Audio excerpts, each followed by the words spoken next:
प्रतिदिन इस तरह भोजन करने से घर में हमेशा रहता है माँ लक्ष्मी का बसेरा। दोस्तों, क्या आप जानते हैं कि मनुष्य की किस्मत का सीधा संबंध उसके भोजन शैली से जुड़ा होता है। महाकाव्य महाभारत के पितामह भीष्म ने बताया है कि कई बार मनुष्य अनजाने में खान पान से जुड़ी कुछ गलतियाँ कर बैठते हैं। इस कारण माँ लक्ष्मी नाराज हो जाती है और उस घर से चली जाती है। इसलिए प्रतिदिन किस तरह भोजन करें जिससे घर में माँ लक्ष्मी का बसेरा हमेशा बना रहे। महाभारत में हुए युद्ध के बारे में हम सभी जानते हैं। कौरवों और पांडवों के बीच कुरुक्षेत्र के रणभूमि में मार्गशीर्ष शुक्ल 14 को महाभारत युद्ध प्रारंभ हुआ और युद्ध के 10वें दिन भगवान श्री कृष्ण के कहने पर अर्जुन ने शिखंडी को आगे खड़ा कर भीष्म पर बाणों से हमला किया। इसके बाद भीष्म वही अपने रथ से रणभूमि में गिर गए और अर्जुन के बाणों से छलनी भीष्म पितामह बाणों की शैया पर आ गए, लेकिन इनकी मृत्यु नहीं हुई क्योंकि उन्हें अपने पिता से इच्छा मृत्यु का वरदान प्राप्त था। पितामह के बाणों की शैया पर लेटे होने के बाद भी 8 दिनों तक लगातार युद्ध चलता रहा। 18वें दिन भीम ने दुर्योधन सहित उसके सभी भाइयों को मार डाला। सहदेव शकुनी का वध कर देता है। इस प्रकार पांडवों की विजय होती है। महाभारत युद्ध के पश्चात धर्मराज युधिष्ठिर भाई बंधुओं की मृत्यु से बहुत दुखी थे।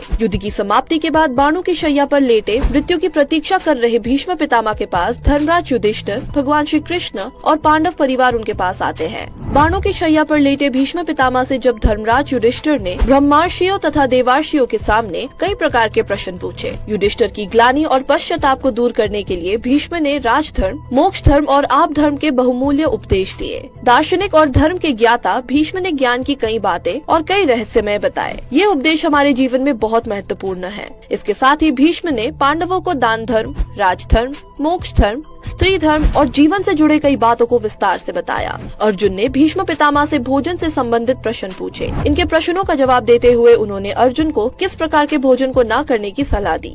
भीष्म पितामह ने अर्जुन को भोजन के नियमों से जुड़ी कई महत्वपूर्ण बातें बताई। इन्होंने कहा कि भोजन न केवल हमारी भूख को शांत करता है, बल्कि इसका संबंध हमारे भाग्य से भी जुड़ा होता है। हमारी किस्मत का सीधा संबंध हमारे खान पान से भी होता है। भीष्म भोजन विधान के अनुसार कई बार अनजाने में हम खान पान से जुड़ी कुछ गलतियाँ कर बैठते हैं, जिससे माँ लक्ष्मी नाराज हो जाती है और घर से चली जाती है। भीष्म पितामह ने ऐसे भोजन को नाली में पड़ी मिट्टी के समान बताया है, जिस खाने की थाली को लांघ कर चला गया हो। ये कहते हैं कि भोजन की थाली को भूलकर भी नहीं लांघना चाहिए। अगर किसी ने अनजाने में भी खाने की थाली को लांघ दिया हो तो बेहतर है कि आप खुद इस खाने को ना खाएं और जानवरों को दे दें। ऐसा भोजन शरीर के लिए विष के समान नुकसानदायक होता है। भोजन की थाली में पैर से ठोकर लगने को लेकर भीष्म पितामह कहते हैं कि इस प्रकार के भोजन के सेवन से सभी को बचना चाहिए। जिस भोजन की थाली में पैर से ठोकर लग गई हो या फिर किसी का पाँव लग गया हो, ऐसा भोजन खाना योग्य नहीं रह जाता है। आपको ऐसे भोजन करने से बचना चाहिए, नहीं तो आप दरिद्र हो सकते हैं। थाली में ठोकर लगा हुआ भोजन करने से व्यक्ति कर्ज में डूब जाता है और मानसिक तनाव का शिकार हो जाता है। भीष्म पितामह ने बताया है कि वो भोजन खराब होता है जिसमें बाल निकल आए। ऐसे भोजन को खाना योग्य नहीं माना जाना चाहिए। ऐसे भोजन को त्याग देना ही बेहतर होता है। ये भोजन दूषित होता है और ऐसा भोजन करने वाला व्यक्ति शीघ्र ही दरिद्र हो जाता है और स्वास्थ्य की हानि होती है।